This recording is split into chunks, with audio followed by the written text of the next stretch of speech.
மக்கள் வணக்கம். 2024 நாடாளுமன்ற தேர்தல் பிரச்சாரத்தில் நரேந்திர மோடி அவர்கள் விவசாயிகள், ஏழைகள், பெண்கள், இளைஞர்கள் போன்ற இந்த 4 தூண்களுக்கு தன்னுடைய அரசாங்கம் நல்ல திட்டங்களை செயல்படுத்தி முன்னேற்ற மிக கடுமையாக பாடுபடும் என்று கூறியிருந்தார். அந்த வகையில் ஜூன் 9 அன்று அவர் பதவி பிரமாணம் எடுத்துக்கொண்டார். ஜூன் 10 இன்று தனது அலுவலகத்தில் பதவியேற்றுக் கொண்டார். பதவியேற்ற பிறகு தன்னுடைய முதல் கையெழுத்தை விவசாயிகளுக்கான 2000 ரூபாய் நிதியை விடுக்கும்படி கையெழுத்திட்டிருக்கிறார்.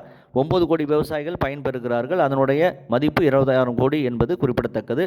காங்கிரஸ், திமுக மற்றும் இந்திய கூட்டணி பிரதமர் நரேந்திர மோடி அவர்கள் ஏழைகளுக்காக பாடுபடுவதில்லை, கார்ப்பரேட்டுக்காக நல்லது செய்கிறார் என்று பேசுகிறார்கள். ஆனால் அவருடைய முதல் கையெழுத்து விவசாயிகளுக்காக போட்டிருக்கிறார். என்னதான் இந்திய கூட்டணி திட்டங்களை தீட்டினாலும் நரேந்திர மோடி அவர்களின் தலைமையிலான என்டிஏ அரசாங்கம் ஊழல் இல்லாமல் அடுத்த 5 ஆண்டுகளை சிறப்பாக நடத்தி முடிக்கும் என்பது மட்டும் நிச்சயம். இதை பற்றி உங்களுடைய கருத்தை கமெண்ட் செய்யவும். சேனலை ப்ளீஸ் சப்ஸ்கிரைப் அண்ட் ஷேர் செய்யுங்கள். நன்றி, வணக்கம், ஜெய்ஹிந்த்.